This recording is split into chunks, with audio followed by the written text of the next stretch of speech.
법조 얘기를 좀 가보려고 합니다.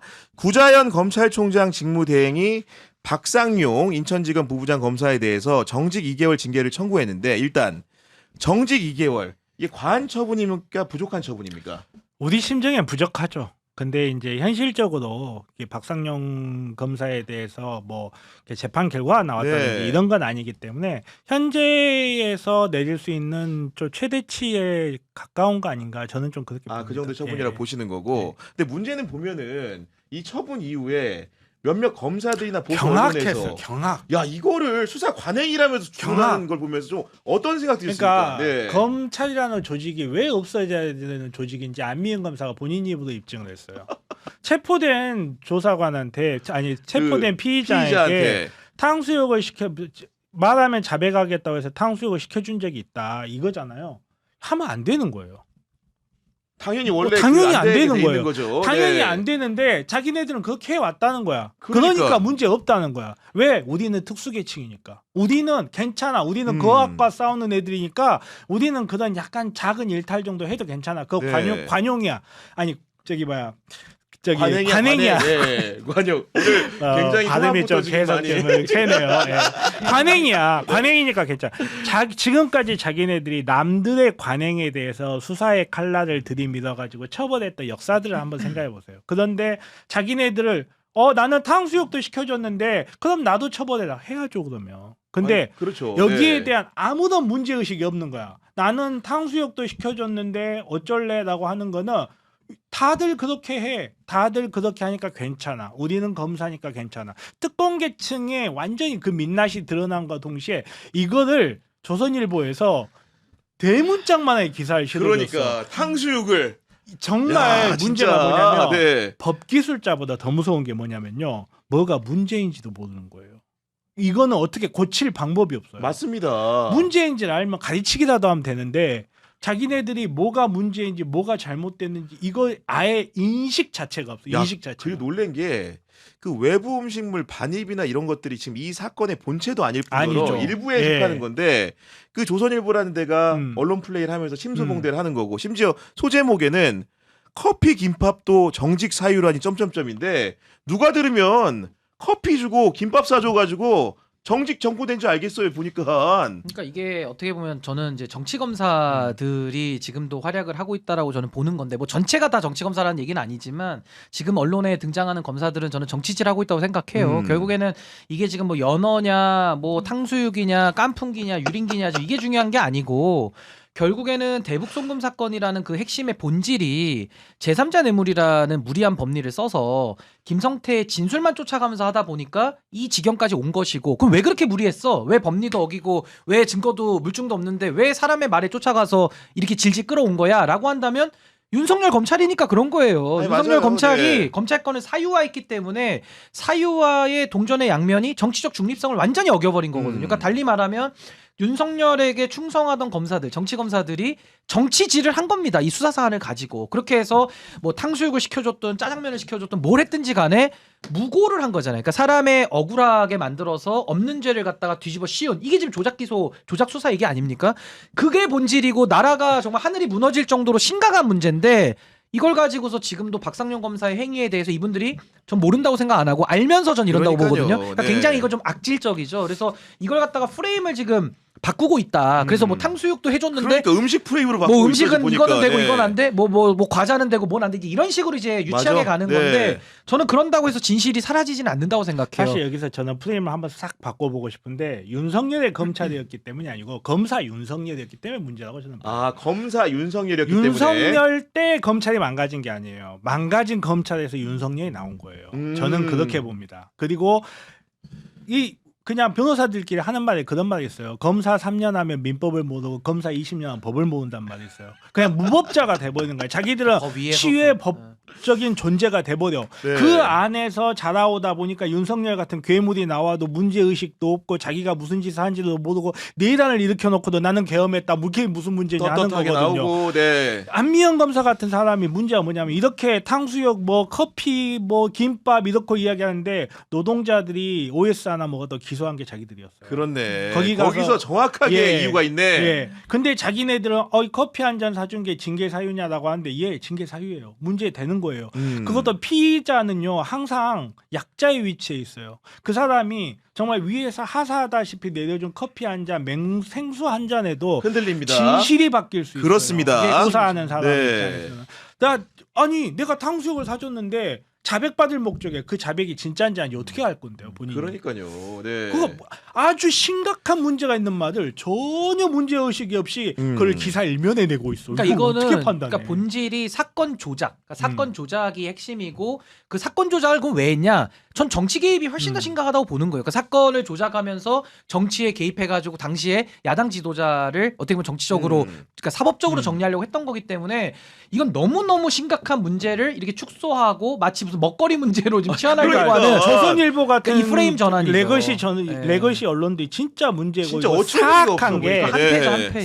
생각보다 우리 같은 사람들이 진실을 받아들일 때 이 내용을 아니까 저렇게 말씀하신 것처럼 걸러지죠. 정확하게 네. 이거 본질은 허위의 자백을 이용한 기소 그리고 상대 정치인에 대한 탄압이라는 걸 아는데 일반인들은 그렇게까지 모르죠. 모르거든요. 그러니까 써준 대로 보는 거지. 연어회를 네. 탕수육으로 만들고 탕수육을 다시 김밥 커피로 만들어 보이는 거예요. 사람들 머릿속에 딱 연어회만 남게 정교하게. 그래서 그게 핵심이 아니죠. 네, 그래서 많은 분들에게 대검이 제시한 징계 사유 세 가지를 제가 불러드리면서 이 세 분과 좀 얘기를 해보려고 하는데 첫 번째 징계 사유는 이렇습니다. 다른 사건의 수사를 언급하며 부당하게 변호인을 통해 자백을 요구한 사실. 이거 좀 어떻게 평가하십니까? 좀 쉽게. 네. 변호사를 하시니까. 말도 안 되는 거죠. 말도 안 되는 거죠. 말도 그죠? 안 되는 네. 아니 예를 들어서 그런 경우는 있죠. 정말 증거가 탄탄해. 너무 증거가 많은데 뭐 이 사람이 말도 안 되는 변명을 계속하고 막 이럴 때 증거가 이렇게 예를 들어 CCTV 있고 그때 당시에 돈 왔다 갔다 한 거 있고 그 돈 받아가지고 우리가 어디에 소비했는지가 다 나왔다. 네. 근데 지금 이런 식으로 계속 하시면 우리는 기소할 건데 아니 형량만 늘어난다 이런 식으로 그러니까 정말 모든 증거들이 탄탄할 때 그건 그럴 수 있을 것 같아요. 예, 맞아요. 예. 근데 증거가 없으니까 그걸 자백으로 땜빵을 하려고 한 거고. 그리고 다른 사건 얘기하면 그렇죠. 우는하면서 예, 만들려고 그러니까 하는 만들려고 한 만드는 거고 이런 사건은 없어요. 아니 그리고 저는 대검에서 쓴 표현도 사실 불만인 게 자백을 요구한 사실이라고 썼잖아요. 그렇죠. 허위 자백. 아니 무슨 자백이야 이게 지금 자백이 아니고 특정 진술을 요구한 건데 대검의 시각도 검사가 조사했으면 자백을 받는 거라는 환상. 그렇죠. 말이 되는 그건 겁니까, 말도 이게? 안 되는 예. 거죠. 근데 이제 여기에다가 그냥 한 숟가락만 얹어 보자면 네. 아니 아직 허위 자백인지 아닌지까지 확인되지 않으니까 대검 입장에서 이런 식으로 이야기를 할 수는 있죠. 이런 식으로 앞에 이제 제가 이제 이야기할 때 이게 형사적으로 어떤 평가를 받을지에 대한 부분은 미지수기 때문에 정직 2주 정도다. 근데 얘네들 말대로 2개월, 2개월, 예. 말씀하신 대로 허위 자백이라고 붙어버리면 정직 2개월로 안 돼요. 아 그럼 훨씬 더 강력한 그렇죠. 징계, 훨씬 해임 강력한 파면에 이르겠지. 그렇죠. 네. 그러다 보니까 이제 자기네들도 부담이 있으니까 살짝 돌린 거라고 생각해요. 저는 여기에 동의한다는 뜻은 아니에요. 그냥 그 행위가 이해가 간다. 왜 이렇게 했는지. 근데 이거는 자백이라고 볼 수도 없고. 아니 그럼 무슨 자백이야 그러니까. 이게 무슨. 그리고 우리나라 헌법에는 자백 배제 법칙이 있어요. 자백은 범죄 증거로 단일 증거로 유죄를 판단할 수가 없게끔 하는. 아 물증이 있어야 예, 자백은 예. 뒷받침하는 아니, 거지. 그게 그렇죠. 아니고 예. 이제 이 자백을 뒷받침할 인증과 물증이 있어야 되는데 이런 경우 정말 위험한 게 기존에 있는 인증과 물증에다 자백을 얹으려고 양념으로 했던 거니까. 끼워버려가지고 예. 제 3자를 만들어 버리는 겁니다. 예, 그래서 이제 아무튼 이제 그 복잡한 이게 형사소송법상 절차 관련된 부분이니까 근데 좀 절로 한숨이 나오시죠. 저는 그래요. 네. 저는 근데 예전에 제가 이야기를 했었나 모르겠는데 박상용 관련해서 이야기할 때 뭐 이렇게 수사하는 거 본 적 있으세요?라고 하니까 그 검찰총장 대행 그분인가가 네. 없는데요. 뭐 이렇게 이야기를 했을 맞아. 때 그 국회 나와서 예, 예. 제가 만약에 그 옆에 있으면 저 한마디 더 했을까? 진짜 없으세요. 아 우리 한번 생각해 보세요. 네. 그렇게 오랜 과거도 가지 않아도 돼요. 유호성 씨 그러니까요. 사건부터 네. 시작해가지고, 그러니까 우리 검찰이 수사권을 갖는 것에 대한 문제점이라든지 우리 검찰이 어떤 조직인지 자정 능력을 완전히 상실한 조직이고, 그러니까 그런 말이 있어요. 내일 배울 사실에 대한 가장 큰 걸림돌은 어제 배운 내용이란 말이 있어요. 그러니까 검찰이라는 조직이 70년 이상을 수사를 담당하고 자기네들끼리 이걸 독점을 하다 보니까 앞으로 올 새로운 세상에 대한 준비가 전혀 안 돼 있고, 그리고 자기네들이 뭘 잘못했는지에 대한 인식도 없다 보니까 앞으로 새로운 세상에 왜 와야 되는지에 대한 인식도 없어요. 그러니까 부끄러운 줄도 모르고 나는 자백받으려고 탕수육을 사주려고 했다라는 이런 이야기를 버젓이하고 있는 거지. 아무런 문제 없이 의식 없이 이야기하고, 그거를 갖다 아무런 문제 의식 없이 언론, 그것도 우리나라 최대 받아쓰고, 언론사라는 네. 것에서 받아 쓰는 이런 코미디 같은 현실을 보는 거거든요. 그러니까 저는 이제 검사들에 대해서 이제 뭐 검찰 개혁, 뭐 방향성 논의도 이제 앞으로 더 해 나가겠습니다만, 저는 이 얘기를 좀 많이들 안 하는데 저는 반드시 필요하다고 보는 게, 전 검사들 왜 변호사를 그 검사 마치고 나서 개업하게 해주는지에 대해서 지금의 법 체계는 그렇게 해왔잖아요. 그렇죠. 맞아, 일어나돼 맞아. 있으니까. 저는 그것도 이해가 잘 되지 않아요. 안 돼요. 그러니까 예. 결국에는 변호사 자격이 있는 사람들이 이제 검사가 되는 건데, 검사라고 하는 건 이제 권력기관이잖아요. 판사도 마찬가지고요. 그런 권력을 쓰는 사람들은 그 자리를 통해 가지고 어떤 정치적인 행동을 할 가능성, 그리고 거기서 혹시라도 어떤 불이익을 받더라도 나와서 난 변호사 해먹고 살면 되라는 인식이 깔려 있는 거거든요. 그래서 저는 이게 정말 사회적 합의가 좀 필요한 사안인데, 뭐 직업 선택의 자유니 뭐니 또 위헌 소송 많이 낼 테니까 뭐 낼 건 내는 건데, 전 사회적 합의 만들고 싶어요. 검사, 판사 봉급을 좀 올려주는 한이 있더라도 네, 저는 맞아요. 변호사 자격을 뭐 예를 들면 한 10년 이상 한 사람들은, 그러니까 의사결정권을 가지는 조직의 구성원이 되려면은 전 변호사 자격을 반납하는 걸 조건으로 하고, 대신에 이제 정년을 보장해주고 봉급을 올려주고, 네. 또 하나는 하나가 더 있어요. 또 하나는 저는 정치적인 자유. 그러니까 예를 들어 이분들이 검사하다가 바로 사표 내고 나와서 그 다음날 출마하는 경우 너무 많거든요. 물론 이게 검사 직역만 문제는 아니에요. 검사, 판사, 뭐 언론인 뭐 다양하게 있는 건데, 저는 특히 이 검사들에 대해서는 이 정치 행위를 너무 많이 지금 해왔기 때문에 전 앞으로도 이 피선거권 제한, 그러니까 마치 지금 이제 전관들은 개업지 제한 있잖아요. 이것도 변호사법 개정에서 2년 동안은 자기가 개업한 관할에서는 이제 사건 수임 못하게 해놨거든요. 똑같이 저는 검사나 그 판사들 고위직들에 대해서는 전 피선거권도 일부 제한을 해야 된다고 봐요. 이런 거 없으면은요, 지금과 같은 현직에 있는 계속 검사들, 또, 판사들 네. 계속 그 바깥에 있는 사람들하고 통신하면서 자꾸 이 정치질 할 거기 때문에, 저는 그 두 가지, 변호사 자격 문제와 이 피선거권 문제, 이거 정말 좀 네. 공론화가 저는 필요하다 생각이 들어요. 그리고 박상윤 검사의 두 번째와 세 번째 징계 사유 같은 경우에 불러드리면, 두 번째는 수용자를 소환 조사했음에도 수사 과정 확인서를 작성하지 않은 사실, 세 번째는 음식물 또는 접견 편의를 정당한 사유 없이 제공한 사실인데, 음식물 빼고 일단 접견 편의를 제공했다라는 게, 예를 들면은 그 이런 거지. 검사들이 통상적으로 보면은 피의자의 환심을 사고 라포를 형성해서 자백을 받는다는 핑계를 대면서 실제로 여러 가지 만나고 싶은 사람을 만나게 해준다거나 업무를 좀 봐주게 해준다거나 이런 식의 일들을 하는 건데, 이런 관행이 문제가 있음이라는 것이 박상용의 조사 방식을 통해서 드러났다고 봐야 되지 않겠습니까? 네. 사실은 그런 관행은 존재하면 안 돼요. 그렇죠. 네. 그런 관행은 없어요, 사실은. 원래 없다. 자기네들이 네. 이걸 가지고 사후적으로 관행이다라고 우기는 거지, 일반 피의자가 이런 대우를 받을 수 있다? 상상도 할 수 없는 일이에요. 대부분의 피의자들은 이런 형식의 관행이라고 말하는 그걸 받을 수도 없을 뿐더러, 네. 정말로 아니 이런 식으로 할 거면 왜 담배도 한 대 피게 해주지. 그럴 거면 기왕이면 소주에 담배까지, 이게 얼핏 생각해도 말이 안 되는 거잖아요. 아니, 그러니까요. 아니 우리 수영자가 자백하겠다고 하니까 뭐 70년대 경찰 뭐 투캅스 보세요. 수갑 차고 담배 피고, 형님 제가 그럼 다 불겠습니까 이러게?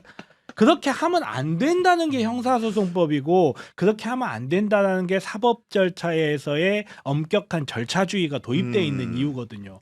아니 교도소에 오랫동안 있는 사람 왜 밖에서 부대찌개도 시켜먹게 해주지. 일반 교도관이 만약에 수용자한테 연어회에다 소주 한 잔 사주면서 아유 짜내갖고 내가 인간적 정리도 사줬다 그러면 그거 괜찮냐고요. 마찬가지로 일반 교도관도 안 되는 거, 검사들도 안 되는 거, 그건 누구도 안 되는 거예요. 그걸 해놓고 큰 소리를 친다는 게 정말 너무 기괴하다. 그러니까 이런 내용들을 두 분 변호사한테만 여쭤봐도 충분히 들을 수 있는데, 우리 언론 중에 일부는 왜 그 박상용의 굉장히 두둔하는 보도들을 이렇게 쉽게 쏟아내는지 이해 못하는 분들이 많거든요. 왜 그런다고 보십니까? 그래서 아마 이제 바라보는 관점이 좀 달라서 그렇고 저는 네. 좀 말씀드리고 싶었던 게 그 아까 앵커께서도 말씀하셨지만 그 징계 사유 중에 수사 과정 확인서 미작성 부분 오, 있잖아요. 네. 그러니까 저는 사실 이 부분을 되게 좀 주목을 했는데 이게 제가 뭐 여권 쪽 관계자들 얘기를 들어보면 이 사안 같은 경우는 문서 위조로 좀 수사를 받아야 될 수도 있는 사안이다 하면서 되게 미작성 자체가 문제이기 때문에 큰 문제다. 그래서 징계 수위가 약하다 이렇게 주장하시는 분들도 계시더라고요. 그래서 사실 아직 좀 절차가 확정이 된 건 아니고 이제 징계 청구가 된 거잖아요. 그래서 남아 있는 과정들 중에는 뭐 법무부 장관이 뭐 감찰위원회나 이런 거를 또 열어서 징계 수위나 이런 걸 다시 논할 수도 있다고 하던데 그 과정에서 좀 징계 수위가 뭐 좀 상향될 가능성도 네. 있지 않나 이런 얘기가 나오고 또 박상용 검사 측의 얘기가 왜 더 많이 나오냐라고 했을 때 뭐 조심스럽긴 합니다. 제가 뭐 지금 법조를 출입하는 그렇죠, 것도 그렇죠. 아니고 네. 해서 조심스럽긴 하지만 어떤 언론인들은 과거에 본인들이 했던 취재가 잘못됐다는 거를 인정하기 어려울 때가 있는 것 같아요. 그렇게 그거를 이제 정당화하기 위해서 지금 뭐 박상용 검사나 이런 분들의 얘기를 좀 더 실어주면서 부인하기 어려워. 네. 뭐 그때 우리가 틀리지 않았다 뭐 이런 얘기를 하고 싶은 게 아닌가. 그러니까요. 아니 그리고 네. 이게 저는 양심의 문제 아닌가요? 아니 우리가 그냥 역지사지를 해서 아니, 그러니까. 그 입장으로 저도 정치하는 사람이지만 저를 놓고 정말 그렇게 조작의 수사로 뒤집어 씌웠다라고 하면은 정말 막 오장육부가 다 뒤틀릴 법한 일이잖아요. 거기다가 지금도 막 그 매몰차게 이야기하시는 분들, 그러니까 전혀 내용은 안 들여다보고 오로지 탕수육 얘기만 하는 분들에게 제가 역으로 여쭙고 싶은 게 이건 가정입니다. 지금 이재명 정부의 검찰이 있는데 이재명 정부의 검찰이 윤석열 검찰처럼 그렇게 해서 본인이 피해를 보면 가만히 있겠습니까?